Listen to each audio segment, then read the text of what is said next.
gentlemen, it's going to give me great pleasure to introduce to you our district governor, or we as we call him, the DG, and it is Gawande. Ron.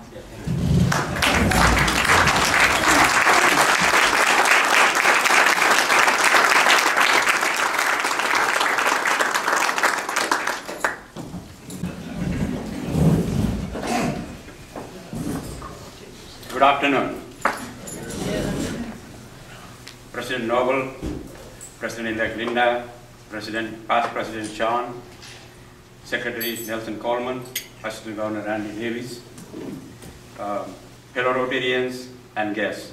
I especially want to recognize Pat, she is the Rotary President on Old Tangi Road at Old Tangi Club.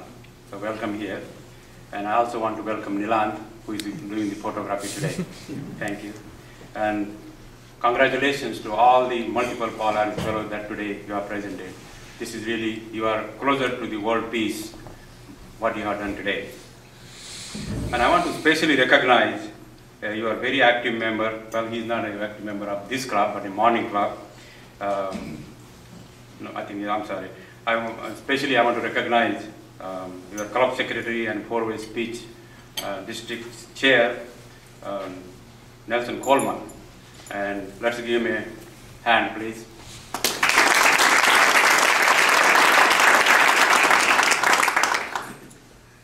And I also want to thank our assistant district governor for his attendance here. Thank you, Randy. It is a great honor for me to address your club, and that is 90 years old. And whenever I think about people at that time, I have a lot of respect for them. I think what great vision they had to start this club 90 years ago. And you have a wonderful club. We want to do something to uphold their good name. And your club, today you are a Paul Harris Fellowship, so that was a good recognition of you there starting the club. Thank you for your warm welcome. I'm here to bring the message from the RI President, John Kenny. The future of Rotary is in your hands, and you have beautiful hands. When your club does well, the world is better. When your club is stronger, the district is stronger. Your club has a big impact on your community and also the world at large. I want to congratulate your club for getting your group study exchange member selected from your club. And I had a board meeting with your club officers. I'm really delighted that your club is on a right path and doing very well, and I want to congratulate all of you for that. You are doing a lot of projects. In literacy, you are doing weekly book donation on the name of the speaker. You are doing scholarships. You are doing dictionary projects. You are giving almost 950 dictionaries to schools in the area. In a community, you are doing, I think you are planning to have a wall field lighting. You have done it in the past. You are thinking about building a shelter for the park, Salvation Army kettle, and Tecumseh Play. You are also want to work with the YMCA to do some project. Your fundraisers are pancake, and lottery tickets and golf fundraisers.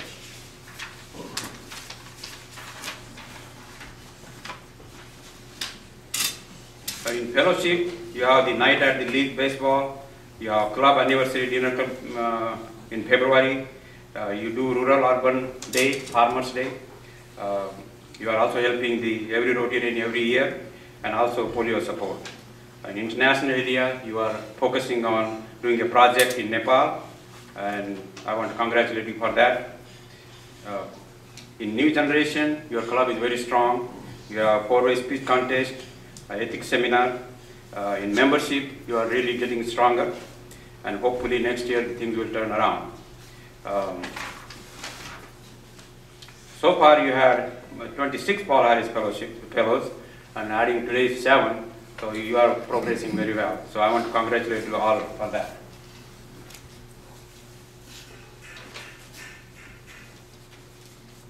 So I want to tell you a little bit about myself.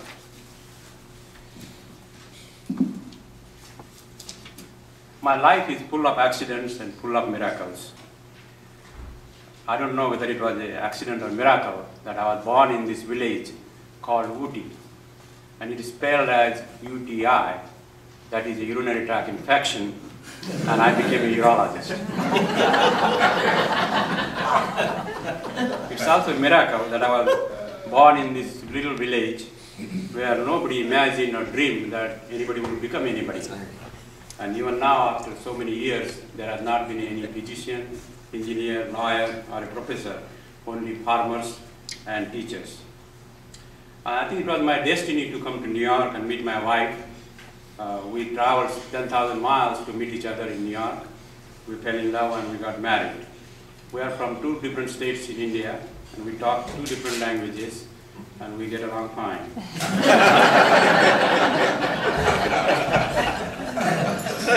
I think it was our destiny also to settle in America. Maybe there was a hidden hand behind it, and I say that because in 1970, I had finished my surgical residency, and my wife had finished her pediatric residency, and we wanted to go to India for good. But in 1970, there was smallpox in India. So we had to immunize our children against smallpox. And my son turned out to be allergic to that, and so we could not, so we had to change our plan, and we decided to settle here. And I took 3 years of urology residency and became a urologist. We were in New York for 10 years, the city that never slept. Then we came to Athens, Ohio, the city that never woke up.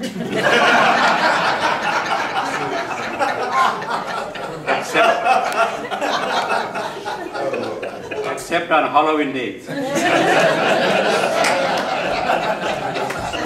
But it was our destiny to be in Athens, because if I was not in Athens, probably I would not become a Rotarian and would not be able to connect my birthplace, India, to the adopted land, America.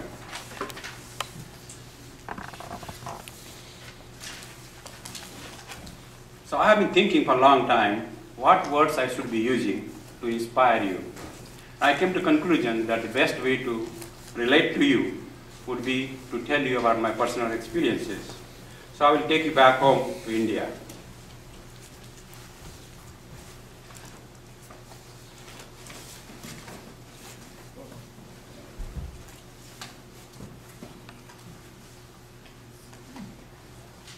So this is like a show and tell thing kind of thing. So when you go to my village, people will be wearing a turban, not exactly like this, because this is more festive.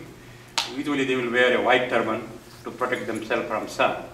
So when you enter my village, people will welcome you with namaste. That means I bow to you, I pay respect to you, and welcome. Sometimes bad things that happen to you are good for you. Many times you can't control what happens to you, but you can control your reaction. When I was 10 years old, my mother was getting sick. She was getting fever, chills, she was suffering from malaria. It bothered me. I wanted to do something, but I did not know what. There were no doctors at that time, 50-mile radius. So I went to a local medicine man and asked him if he can help me. He decided to teach me how to diagnose and how to treat. He said, there are 3 illnesses: physical illness, mental illness, and you are possessed by a spirit. By palpating the pulse, he told me how to differentially diagnose those 3 conditions. And he also told me how to pray differently for those 3 different conditions. I learned quickly. I got very excited. I came running home and I examined my mother. And I told her that her problem was physical problem. And I prayed for her, gave her a sip of water with my prayer, and she said she's feeling better. So that evening we went to sleep, only to wake up the next day morning when I heard shrill voices, and that's when I learned that my mother had died. It was a shock of my life. I did not know what death was. I could not believe that she had died. She just told me last night that she was doing well. I was mad at the world, mad at my mother. How could she do it? I even was mad at God. I wish I was dead too. I had no hope, no purpose, or no meaning to live. But I pulled on. What I had lost was love. And I wanted other people to love me. But the question is, how do you make other people love you? That's when accidentally I discovered love. There was an elderly man who could not rise from the floor and walk to his home. I gave him a helping hand. And when he reached home, he had teary eyes and he called me a good boy. I gave a glass of water to a thirsty man and he called me a good boy. The moral of the story is, I got over my pain, death of my